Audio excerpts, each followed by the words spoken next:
Welcome everyone to Gamer Meld. Nvidia's RTX line of graphics cards haven't been all that well received, and it's understandable.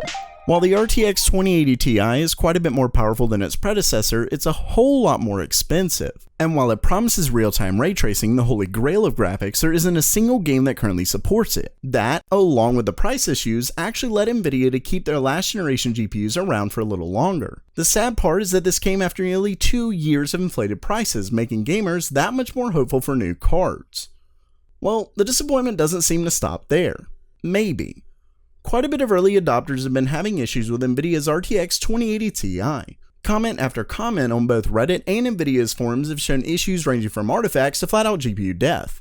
To make it even worse, RMAs are taking extra long thanks to supply issues. Responding to one user, Nvidia stated that, quote, "We are extremely sorry for the delay, but we are experiencing supply constraints, because of which the replacement process is taking more time than usual. Once the device is shipped, you'll get an email with the tracking details." Yeah, that doesn't sound good. With that said, while there is quite a few posts on it along with multiple outlets covering the news, it's easy to forget the large number of GPUs Nvidia sells, making the seemingly large number of users just a drop in the bucket of total GPU sales. And that's represented in the response by Nvidia, who said, quote, "We are working with the users individually, but we are not seeing any broader issues. Basically, I wouldn't worry too much about having a failed GPU. While it may seem everyone is discussing it, remember that the vast majority of customers are probably just playing their favorite games rather than upset on the forums."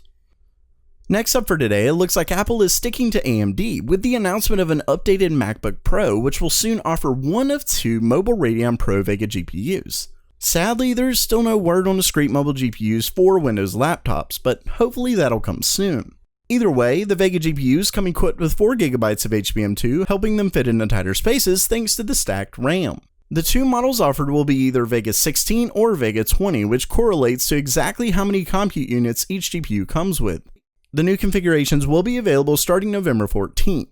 Speaking of Apple, for those who haven't heard, the company announced the revised iPad Pro with Face ID, not an all-screen design. I mean, come on, the bezels are smaller, but stop calling it edge-to-edge or all-screen, it's just not. Sorry, that little lurking aside, the biggest thing here is the inclusion of USB-C instead of Apple's proprietary Lightning port. That's actually huge because it absolutely points to the company eventually going this way with their iPhones, leading to a completely universal port between both iPhones and Android.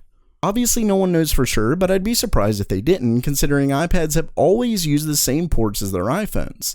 And it makes perfect sense why they do it now. It's been long enough that people have had time to buy lightning cables and accessories and have them for some time, so it won't feel so jarring as if they'd just done it, say, 2 years ago when USB-C first really took off. Plus, USB-C is superior to Apple's Lightning port and it's reversible, which is something Apple really wanted when they released their solution.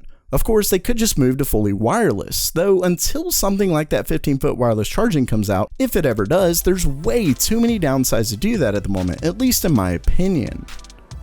Of course, what do you think Apple will do? I've got a poll on Twitter, so if you want to throw your vote in, come follow me there or leave a comment below. And if you liked the video, definitely make sure to subscribe. And as always, have a great day.